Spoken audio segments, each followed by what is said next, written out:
Governor Sindh Kamran Khan Tessori کا دارالعلوم کراچی کا دورہ، مفتی تقی عثمانی سے ملاقات ہوئی جس میں مذہبی ہم آہنگی کو فروغ پر تبادلہ خیال کیا گیا۔ اس حوالے سے گورنر سندھ کا کہنا تھا کہ فرائض کی ادائیگی کے لیے آپ کی رہنمائی کا خواہش مند ہوں اور دلوں کو جوڑنا، روٹھوں کو منانا چاہتا ہوں، جبکہ تمام سیاسی سماجی کو ایک ٹیبل پر بٹھانا بھی چاہتا ہوں۔ ان کا کہنا تھا کہ پاک فوج ملک کی سلامتی اور استحکام کی ضامن ہے، اسے بدنام کرنے کی سازش میں مصروف ملک سے دشمنی کر رہے ہیں۔ صوبوں میں مذہبی ہم آہنگی کو فروغ میں علماء کرام کا کردار قابل ستائش ہے۔ گورنر سندھ نے کہا کہ دینی تعلیم کے فروغ میں مفتی تقی عثمانی کا کردار شاندار رہا ہے، جبکہ کامیابی کے لیے دعا گو ہوں کہ مفتی تقی عثمانی وزیر اعلیٰ سے گورنر سندھ کا قریبی تعاون خوش آئند رہا ہے۔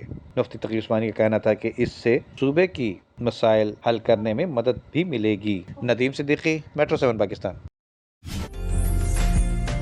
عمدہ میں پکائیں اور جی بھر کے کھائیں۔